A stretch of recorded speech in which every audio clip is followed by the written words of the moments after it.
आज हम लोग JRD टाटा के बारे में बात करेंगे। जो 2.3 नंबर की आपका सीन पैसेज है या स्टोरी है, उसको आज हम लोग पढ़ेंगे। JRD टाटा, ये नाम ही काफ़ी है कि क्या होगा इस स्टोरी में। इस स्टोरी का मॉरल जो है पहले ही बता देता हूँ क्योंकि काफ़ी इंपॉर्टेंट है। अगर आप बिजनेसमैन बनना चाहते हो, एंटरप्रेन्योर बनना चाहते हो, तो JRD टाटा जैसे या टाटा ग्रुप जैसे बनो, क्योंकि बहुत सारी दौलत बहुत सारे इंडस्ट्रियलिस्ट कमा लेते हैं और शायद इंडिया से बाहर चले जाते हैं या उनकी दौलत इंडिया के बाहर चली जाती है। लेकिन टाटा ग्रुप का ऐसा नहीं है। जितना भी पैसा कमाया जाता है इंडिया से या अब्रॉड से, वो यहाँ के लोगों के लिए इस्तेमाल होता है।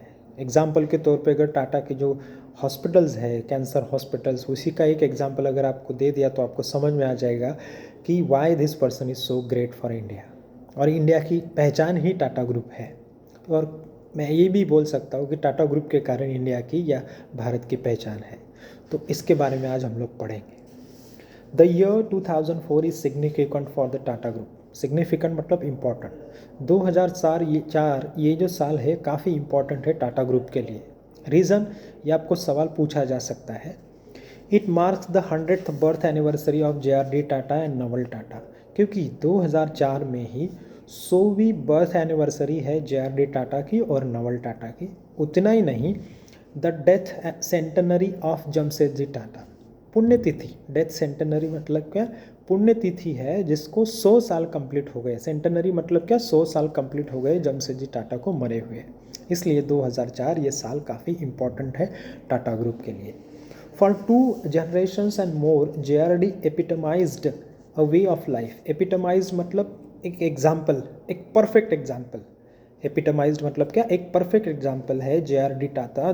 2 पीढ़ियों से, जनरेशन्स मतलब पीढ़ियाँ, किस चीज़ का वो एक परफेक्ट एग्जाम्पल है? A way of life and a culture of business that cared for the country and its people. किस चीज़ का एपिटमी है वो? किस चीज़ का वो परफेक्ट एग्जाम्पल है? वे ऑफ लाइफ, जीवन किस प्रकार जीना चाहिए वो, एंड कल्चर, संस्कृति ऑफ बिजनेस, बिजनेस की संस्कृति, व्यापार की संस्कृति। कौन सी संस्कृति? That care for the country and it's life, कि जो अपने देश को और अपने देशवासियों की केयर करता है, ऐसा बिजनेस टाटा ग्रुप। और ट्रिब्यूट, ट्रिब्यूट मतलब एक श्रद्धांजलि है। क्या है श्रद्धांजलि JRD टाटा ने दी है? देखो, the wealth gathered by Jamsetji Tata and his sons in half a century of industrial pioneering. Pioneering मतलब क्या? जो चीज़ किसी ने शुरुआत में स्टार्ट करी, वो पहला बंदा या बंदी है जिसने वो चीज़ स्टार्ट करी, वो होता है पायनियर। जिसने पहली बार कोई चीज़ स्टार्ट की वो। तो रतन टाटा जी ने इंडस्ट्री स्टार्ट की पहली बार, इसलिए वो पायनियर थे। यानी पायनियर मतलब ऐसा बंदा या बंदी जिसने कोई चीज़ पहली बार स्टार्ट की हो। तो अट्रीब्यूट क्या है JRD टाटा ने लिखी हुई टाटा ग्रुप के लिए? The wealth gathered by Jamshedji Tata and his sons in half a century of industrial pioneering formed but a minute fraction of the amount by which they enriched the nation.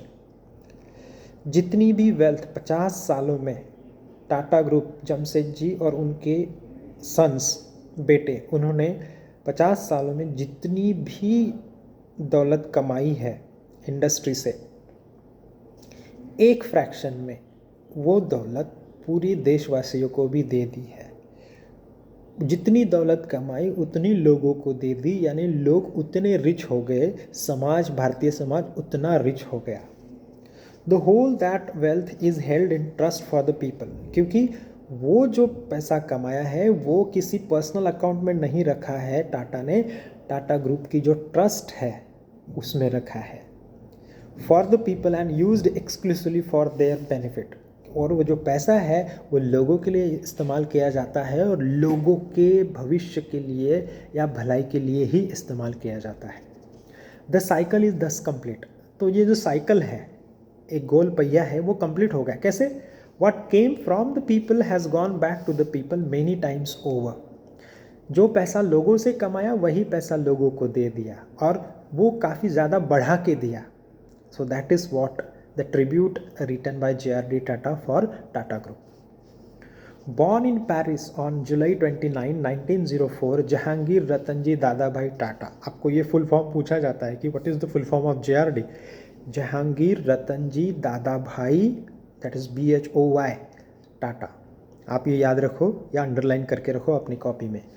इनका जन्म हुआ था 29 जुलाई 1904 को, and he was the second child of Ratanji Dadabhai Tata and his French wife सुनी।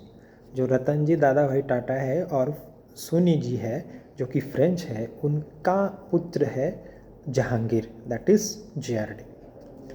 Established in 1859, the Tata Group was already India's biggest business conglomerate. Now, what is this conglomerate? Conglomerate मतलब group, समूह। समूह की शुरुआत हुई 1859 में, 1859, और इनका जो ग्रुप था इंडिया का सबसे बड़ा ग्रुप था जब भी इनकी शुरुआत हुई तब। When Tata became its fourth chairman in 1938, और जहांगीर टाटा, JRD टाटा, वो 4th नंबर के चेयरमैन बने टाटा ग्रुप के in 1938। He was then just 34 years old. Jehangir Tata, JRD Tata कितने साल के थे? सिर्फ 34 ईयर्स के थे। अंडर हिज लीडरशिप, जब उन्होंने वो टाटा ग्रुप को एज ए चेयरमैन संभाला तो उनकी लीडरशिप में क्या हुआ? The Tata assets climbed from 62 crore in 1939 to over 10,000 crore. जब वो चेयरमैन बने तो उनकी जो टाटा की कुल संपत्ति थी वो हार्डली 62 करोड़ थी 1939 में, और 1990 में 1990 में वो 10,000 करोड़ बनी। तो आप समझ सकते हो कि कितना काम किया होगा, कितना बढ़िया काम किया होगा। डाइवर्सिफिकेशन, इतनी दौलत कैसे कमा ली? डाइवर्सिफिकेशन मतलब क्या? अलग अलग बिजनेसेस स्टार्ट किए। डाइवर्सिफिकेशन मतलब डिफरेंट बिजनेसेस हाउसेज उन्होंने स्टार्ट किए, सिर्फ एक ही बिजनेस नहीं किया। अभी कौन से बिजनेस किए आपको पूछा जा सकता है, तो समझ लो। During the last half of the 20th century Tata entered several new business, many of them unconventional. तो जो 20वीं सदी है उन्होंने बहुत सारे बिजनेस स्टार्ट किए। बहुत सारे बिजनेस अनकन्वेंशनल थे। अनकन्वेंशनल मतलब क्या? अपारंपरिक, कि ऐसी बिजनेसेस करी कि जिसके बारे में आप सोच भी नहीं सकते हो। And produced a vast range of products, और उन्होंने बहुत सारे प्रोडक्ट्स को मैन्युफैक्चर या तैयार करना शुरू कर दिया। फ्रॉम एयरलाइंस टू होटल्स, विमान से लेके होटल तक। ट्रक टू लोकोमोटिव, लोकोमोटिव मतलब क्या? रेलवे के इंजन। ट्रक बनाने से लेके रेलवे के इंजन बनाने के business. Soda ash and other heavy chemicals, और हेवी केमिकल्स जो कि इंडस्ट्री में इस्तेमाल होते हैं उनका भी बिजनेस शुरू किया। To pharmaceuticals and financial services, pharmaceuticals मतलब जो ड्रग्स मिलते हैं, जो टैबलेट्स मिलती है, औषधियाँ मिलती है, वहाँ से लेके उन्होंने financial services, Tata capital and all, जिससे हमें लोन मिलता है, वो भी उन्होंने शुरू किया। उतना ही नहीं, टी एंड एयर कंडीशनिंग, जो एयर कंडीशन जो हमारे घर में एसीज रहते हैं वो टाटा क्रोमा। चाय के बिजनेस, लिपस्टिक से लेके कोलोन तक। कोलोन मतलब COLOGNE, कोलोन का मतलब परफ्यूम के बिजनेस भी उन्होंने स्टार्ट किए। The group seem to make everything and do everything. Tata group में ऐसा लग रहा था कि वो सब कुछ करना चाहते थे और उन्होंने सब कुछ किया business. One of Tata's earliest achievements was to cajole 10 rival cement companies to merge. शुरू में कि उनकी जो अचीवमेंट है, जिन्होंने क्या कामयाबी हासिल की कि जो 10 सीमेंट कंपनीज थी, एक दूसरे की राइवल थी, प्रतिस्पर्धी थे, उन सबको कजोल किया मतलब प्यार से बात करी और उनको एक साथ लाया और एक एसोसिएशन स्टार्ट की। उस एसोसिएशन का नाम आपको पूछा जाता है ACC का फुल फॉर्म है associated cement companies run by the Tatas. Tata ने उसको लीड किया और 10 ऐसी सीमेंट की कंपनियां थी, उनको एक साथ मिलाया और एक उनका ऑर्गेनाइजेशन स्टार्ट किया ACC सीमेंट, जो कि आज भी चल रहा है। उसका फुल फॉर्म है एसोसिएटेड सीमेंट कंपनीज, जो कि टाटा ग्रुप चलाता है। JRD strengthen existing business with such as steel. जितने भी उनके एग्जिस्टिंग बिजनेस से जो चल रहे थे उन्होंने काफ़ी स्ट्रॉन्ग बनाए, बढ़ाए। कौन से बिजनेस? स्टील, पोलाद, लोहा, power, electricity, current and hotels. और होटल्स आप लोगों ने देखा होगा, ताज होटल काफ़ी शान है मुंबई के। As an industrialist JRD Tata is credited with placing the Tata group on the international map. JRD के कारण ही टाटा ग्रुप इंटरनेशनली सब लोगों को पता चला। देखो 1939 में सिर्फ 62 करोड़ का बिजनेस था, असेट थी, और 1990 में 10,000 करोड़। ये आसान बात नहीं है। एज एन एविएटर, वो खुद एक पायलट थे, and Pioneer flyer. Pioneer flyer मतलब क्या, वो खुद पहले ऐसे बंदे थे कि वो खुद हवाई जहाज से उन्होंने जर्नी किया। He brought commercial aviation to India, उन्होंने कमर्शियल एविएशन इंडिया में लाया। कमर्शियल मतलब क्या, जिससे हम लोग कुछ भी सामान हो वो लेकर जा सकते हैं। सिर्फ लोगों को ही नहीं उठा के लेके जाना है एक कंट्री से दूसरी, जो भी सामान है खाने पीने का, बाकी सब एक कंट्री से दूसरी कंट्री में। और उसी के कारण जो भी एग्रीकल्चर हमारा प्रोडक्ट है इधर से उधर जाने में हमें मदद मिलती है, और एक्सपोर्ट होता है और इम्पोर्ट भी होता है। कमर्शियल एविएशन यानी क्या, हवाई जर्नी की उन्होंने स्टार्ट की बिजनेस के लिए, रतन जी Tata, Jahangir Ratan ji Dadabhai Tata. As a patron of arts, patron मतलब क्या, वो आश्रयदाता है, वो सबको संभालते हैं। वैसे ही उन्होंने आर्ट्स मतलब कोई भी मूवीज़ हो या थिएटर हो, ड्रामा हो, अपने यहाँ पे मुंबई में बहुत बड़ी आर्ट गैलरी है, जहांगीर आर्ट गैलरी। अगर आपको चांस मिला तो कभी जाके देखो कि क्या है। तो उन्होंने आश्रय दिया, सबको संरक्षण दिया, आर्ट्स को भी दिया। He was reward by India's artist. Reward मतलब क्या, उनकी काफ़ी रिस्पेक्ट की जाती है इंडिया के जो आर्टिस्ट है, स्कल्पचर्स है और परफॉर्मिंग आर्टिस्ट है। परफॉर्मिंग आर्टिस्ट मतलब वो जो डांस करने वाले हैं, कथक करने वाले हैं, या ऐसे कोई भी शोज़ करने वाले आर्टिस्ट, या फिर जो पुतले बनाते हैं वो स्कल्पचर, वो भी काफ़ी रिस्पेक्ट करते हैं। सभी आर्टिस्ट रतन जी, जहांगीर रतन जी दादा भाई टाटा की रिस्पेक्ट करते हैं, क्योंकि उन्होंने सभी आर्ट्स को आश्रय दिया, फाइनेंशियल सपोर्ट दिया। अंडर JRD टुटलेज, उनकी सपोर्ट के कारण ही the Tata became the biggest buyers, promoters and supporters of the art. Tata ने जितनी भी बहुत सारी अच्छी कलाएं थी उनको खुद खरीदा, उनको प्रमोट किया, उनका डेवलपमेंट किया, उनको सपोर्ट किया world in India. And as a philanthropist he was respected for keeping alive the building up the tremendously active Tata Charitable Trust. As a philanthropist मतलब क्या, लोगों का भला करने वाला बंदा मिस्टर JRD टाटा, उन्होंने टाटा चैरिटेबल ट्रस्ट जो इस्टेब्लिश की, उसके कारण बहुत सारी समाज की जो भी समस्याएं हैं, बहुत सारी बीमारियां हैं, उनके हॉस्पिटल्स में आज उनका ट्रीटमेंट हो पा रहा है, कैंसर जैसी बीमारियों का, because of Tata charitable trust. दूसरा पार्ट है the leader and the motivator. जो JRD है वो एक लीडर भी है और एक मोटिवेटर भी है। Leadership according to JRD mint, देखो ये पूछा जा सकता है 2 मार्क्स के लिए कि JRD के अनुसार लीडरशिप का मतलब क्या होता है। Leadership according to JRD means motivating others, दूसरों को प्रेरणा देना। As a chairman my main responsibility is to inspire respect. As a chairman मेरी रियल रिस्पॉन्सिबिलिटी क्या है, लोगों के मन में अपने प्रति रिस्पेक्ट तैयार करना, और वो आसान बात नहीं है। Sometimes refer to as an chairman's chairman, कभी कभी JRD को चेयरमैन के चेयरमैन बोला करते हैं।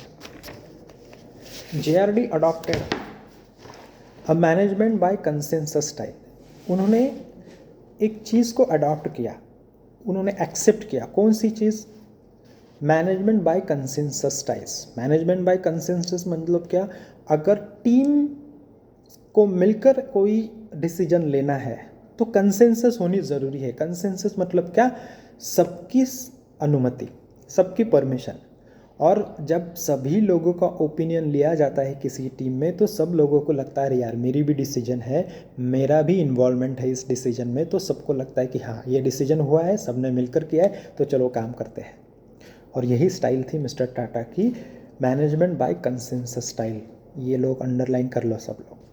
When a number of persons are involved, I am definitely a consensus man. जब बहुत सारे लोग किसी डिसीजन में लेने के लिए इन्वॉल्व होते हैं तो मैं कंसेंसस मैन हूँ। मतलब क्या, मुझे सबकी अनुमति चाहिए, मैं सबकी अनुमति या सबका ओपिनियन लेना चाहता हूँ। He said once, adding, but that does not mean that I do not disagree. But इसका मतलब ये नहीं कि मैं सबकी परमिशन लेता हूँ, इसका मतलब ये नहीं कि मैं डिसएग्री नहीं करता, और that I do not express my view, और ऐसा भी नहीं कि मैं मेरे ओपिनियन बताता नहीं हूँ, मैं बताता हूँ। Basically it is the question of having to deal with individual men heading different enterprises. इसका मतलब ही क्या होता है कि बहुत सारे लोग डिफरेंट बिजनेसेस को चलाते हैं, उनके साथ मिलकर बात करना, डिस्कशन करना और एक डिसीजन लेना। You have to adopt yourself to their ways. तुम्हें वो उनकी सोच, उनका काम करने का तरीका उनके साथ भी मैच और मैनेज करना पड़ता है। एंड डील अकॉर्डिंगली, और उसके अनुसार डील करना होता है। And draw out the best in each man, और उनके ओपिनियन के साथ उनको समझ के हर एक बंदे में सबसे बेस्ट चीज़ क्या है वो निकालना, क्योंकि जब बेस्ट डिसीजन आएगा, बेस्ट सोल्यूशन आएगा, तो बेस्ट मैन्युफैक्चरिंग होगी और मुनाफा दुगना या तिगना होगा। That is the secret. If I have any merit, it is getting on with individuals according to their ways and characteristics. अगर मेरे कहने में कुछ बात है, if I have any merit, मेरे कहने में कुछ बात है, तो मेरी बात बाकी लोगों को समझती है, भले ही उनके अपने ओपिनियन कुछ भी हो और उनके अपने फीचर्स कुछ भी हो। इन 50 years I have dealt with 100 top directors. उन्होंने काफ़ी डील किया है अच्छे अच्छे टॉप डायरेक्टर्स के साथ, more than 100। And I have got on with all of them, और उनके साथ उन्होंने अच्छे से एडजस्ट करके बात करी, डिस्कशन की और बहुत सारे डिसीजंस, इंपॉर्टेंट डिसीजंस लिए। At time it involve suppressing yourself. कभी कभी अपना जो ओपिनियन है उसको दबाना पड़ता है, क्योंकि एट द एंड आपका ओपिनियन ही ज़्यादा मायने नहीं रखता। मायने रखता है किसी कंपनी का भला होना, कंपनी का आगे जाना, कंपनी का ग्रोथ होना। इसलिए भले ही आपको कुछ कहना है, कभी कभी दबाना पड़ता है, क्योंकि सामने वाले का ओपिनियन सही होता है।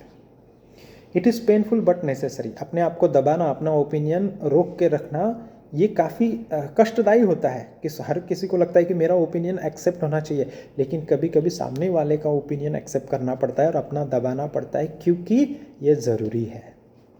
To be a leader you have got to lead human beings. As a leader आपको ह्यूमंस का लीडर बनना है, एनिमल्स का नहीं। कैसे? विथ अफेक्शन, प्यार से, स्नेह से। आप किसी को ऑर्डर दे रहे हो प्यार से और स्नेह से, शायद उसका ईगो हर्ट नहीं होगा और वो अच्छे से काम करेगा। लेकिन आपने ऑर्डर किया, काफ़ी एरोगेंटली किया, तो शायद आपको वो रिजल्ट ना मिले जो कि मिलना चाहिए। बी दैट एज इट में, और वो बंदा कैसा भी हो उसके अनुसार ही आपको डील करना है, टैली करना है, एज इट इज़ रखना है उसको। Tata spotted talent easily.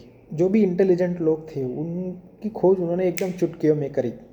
And once he was confident that a manager would perform, और जब उनको विश्वास हुआ कि ये जो मैनेजर है ये अच्छे से परफॉर्म करेगा, then he gave him a long hope.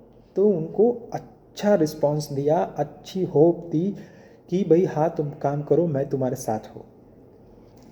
If they wanted to be on their own like Sumant Mulgaonkar, he left them to it। कुछ लोग उनके साथ काम करके करके खुद का बिजनेस स्टार्ट करना चाहते थे, जैसे सुमंत मुलगांवकर। टाटा जी ने रोका नहीं उनको कि हाँ तू कैसे आगे जाएगा, मैं इंडस्ट्रियलिस्ट और तू भी इंडस्ट्रियलिस्ट बनेगा, मेरा कॉम्पिटिटर बनेगा। रोका नहीं, उनको बोला कि हाँ करो, कोई प्रॉब्लम नहीं, सपोर्ट किया।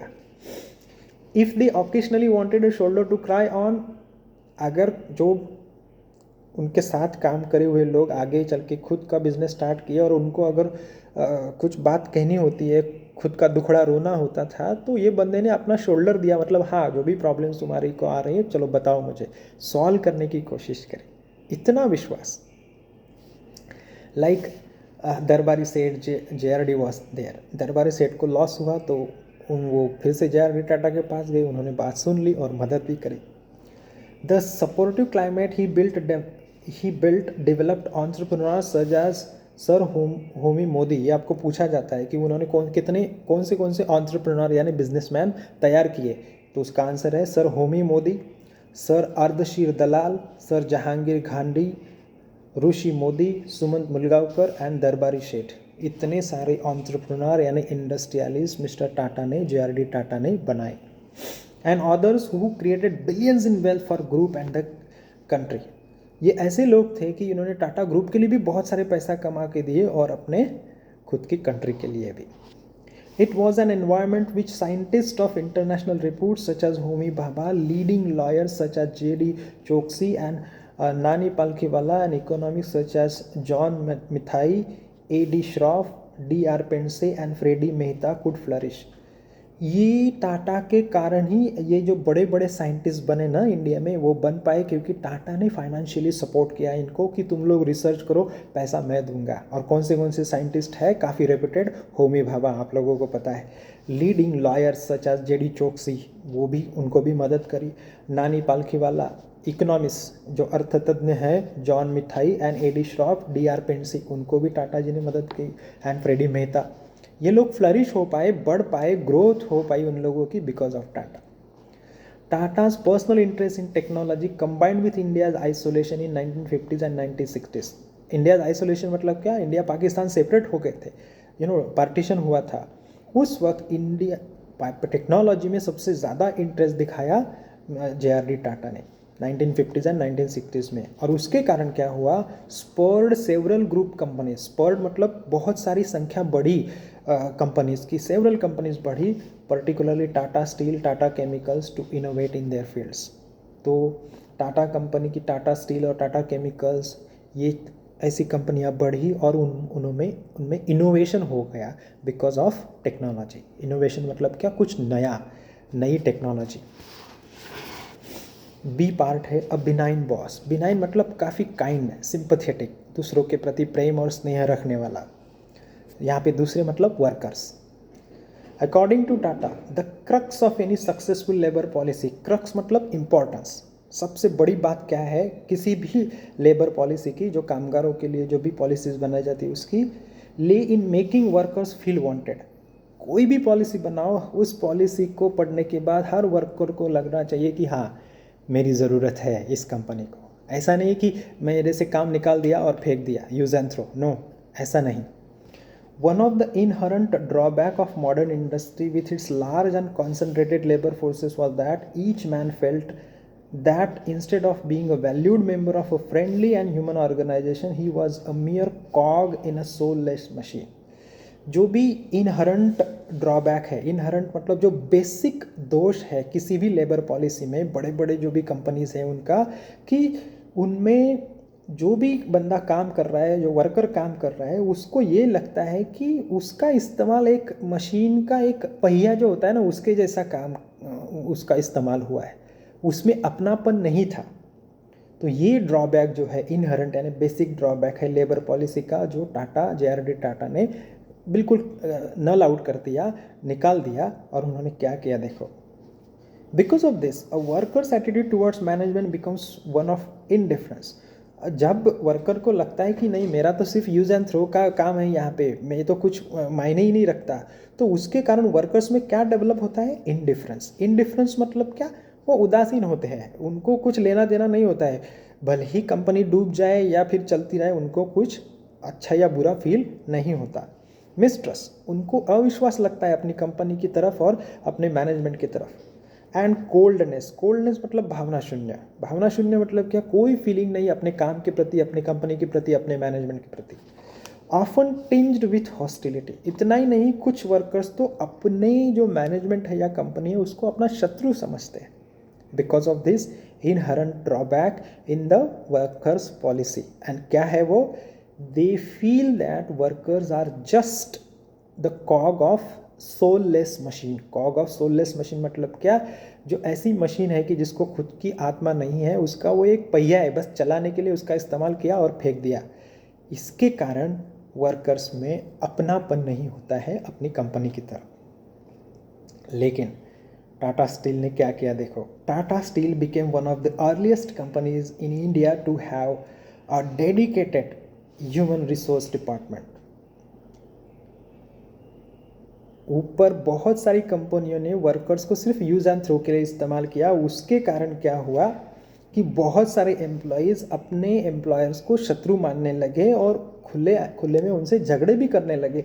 लेकिन टाटा स्टील ये ऐसी कंपनी है जिन्होंने पहला संपूर्ण dedicated completely for human resource management के लिए एक अपना डिपार्टमेंट स्टार्ट किया। ह्यूमन रिसोर्स मैनेजमेंट मतलब कि जिसको हम लोग अभी HR बोलते हैं, कि जो लोगों को रिक्रूट करते हैं, उनके वेलफेयर के बारे में सोचते हैं, उनका सैलरी, उनका प्रमोशंस, उसके इंसेंटिव्स देते हैं, उनको प्रमोशंस देते हैं, उनके घर वालों के प्रति, उनके फिजिकल हेल्थ के प्रति सब ख्याल रखते हैं, उसको बोलते हैं ह्यूमन रिसोर्स मैनेजमेंट डिपार्टमेंट, जो कि टाटा स्टील ने पहली बार स्टार्ट किया इंडिया में।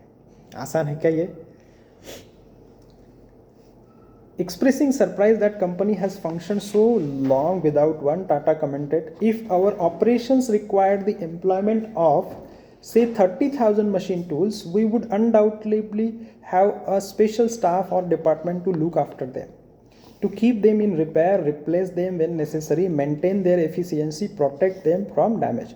अगर हम लोगों को 30,000 मशीन टूल्स चाहिए तो हम लोग उस 30,000 मशीन्स की देखभाल करने के लिए स्टाफ रिक्रूट करते हैं, ताकि जो मशीन है वो अच्छे से चले, अगर डैमेज हो, ख़राब हो तो उनको रिपेयर किया जाए और उनसे अच्छा प्रोडक्शन लिया जाए। अगर मशीन के लिए हम लोग एक अच्छा स्टाफ रिक्रूट कर सकते हैं, तो जब हम लोग बहुत सारे ह्यूमंस को जब worker as a worker employ करते हैं, तो उनके वेलफेयर के लिए हमारे पास अच्छा डिपार्टमेंट क्यों नहीं? सवाल लाजमी है।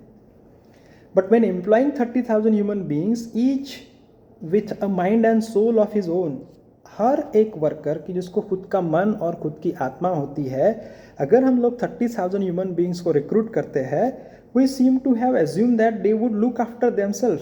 हम लोग ने ये एज्यूम कर लिया कि वो अपनी खुद की देखभाल खुद ही करेंगे, and that there was no need for separate organisation to deal with the human problems involve. और हम लोगों को लगता है कि कोई ज़रूरत नहीं है एक सेपरेट डिपार्टमेंट की, कि ह्यूमंस की जो भी प्रॉब्लम्स है वो सॉल्व करने के लिए सेपरेट डिपार्टमेंट की ज़रूरत नहीं है, वो खुद लोग अपनी प्रॉब्लम्स खुद सॉल्व कर लेंगे। हम लोग ऐसा सोचते हैं। बल्कि मशीनें जब हम लोग या टूल्स जब हम लोग लेकर आते हैं, तो उनकी देखभाल के लिए बहुत बड़ा स्टाफ रखते हैं, मैकेनिक रखते हैं, टेक्नीशियंस रखते हैं।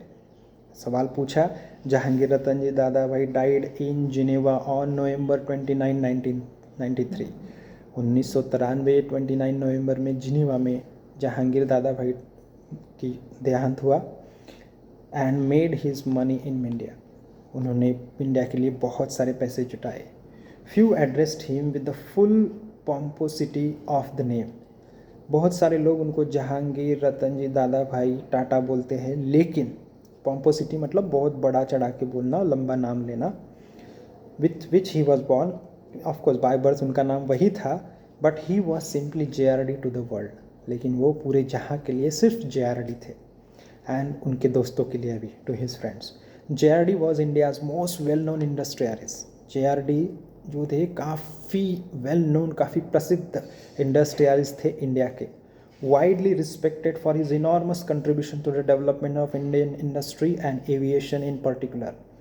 वो सबसे ज़्यादा जाने जाते हैं इंडिया में अपनी जो इंडस्ट्रियल डेवलपमेंट है उसके लिए, और जो एविएशन है मतलब हवाई यात्रा, इस इंडस्ट्री का डेवलपमेंट के लिए। Tata headed India's largest industrial conglomerate with uncommon success. बहुत सारी इंडस्ट्री का कॉन्ग्लोमरेट मतलब एक समूह, एक ग्रुप को लीड करने के लिए भी वो जाने जाते हैं, विथ सक्सेसफुल, और सक्सेस अनकॉमन था। अनकॉमन मतलब क्या? ऐसा सक्सेस आज तक किसी को भी मिला नहीं। But this was only one aspect of his life, लेकिन ये सिर्फ एक ही आस्पेक्ट है उनकी लाइफ का एज एन इंडस्ट्रियलिस्ट। दूसरा आस्पेक्ट देखो, ही was also a man of great sensitivity. Sensitivity मतलब क्या? संवेदनशीलता, लोगों के बारे में सोचना, उसको बोलते हैं संवेदनशीलता या sensitivity. He was also having lot of sensitivity and was pained by the poverty he saw around him. उनको काफ़ी दुख और कष्ट होता था कि जो दरिद्रता है उनके आजू बाजू, जो गरीबी है हमारे देश में, वो देख के उनको काफ़ी दुख होता था। And sought vigorously to elevate it, और उन्होंने बहुत ज़्यादा, विगरसली मतलब बहुत ज़्यादा एफर्ट्स लिए टू एलिवेट पॉवर्टी को कम करने के लिए उन्होंने बहुत ज़्यादा कष्ट लिए। He also was a philanthropist who wanted India to be happy country. वो ऐसे फिलैंथेरेपिस्ट थे कि उनको लगता था कि हमारा देश इंडिया भी काफ़ी सुखी देश हो। And did all he could to make it, और उन्होंने जो कुछ भी उनसे बन पाता था वो सब कुछ किया हमारी कंट्री को सुखी करने के लिए। A patron of sciences and arts, वो आश्रयदाता थे। साइंस यानी बहुत सारे साइंटिस्ट उन्होंने तैयार किए, और आर्ट्स, जितनी भी आर्ट्स थी उन सब के लिए। And man with a passion for literature, उतना ही नहीं, वो उनकी पैशन भी थी लिटरेचर, जैसे इंग्लिश लिटरेचर और मराठी लिटरेचर एंड ऑल। उनकी और पैशन थी फास्ट कार्स, स्कीइंग। और स्कीइंग मतलब क्या? जो बर्फ़ होता है, वो स्की की मदद से आगे जाना, that is called skiing and flying, aviation. तो ये थी जे.आर.डी. टाटा की journey. He was a benign boss, he was also a leader and the motivator. उनका पूरा नाम, ये सब चीज़ें याद रखो और आने वाली एग्जामिनेशन में जो भी सवाल आए इस लेसन से उनके आंसर्स दो। I wish you good luck.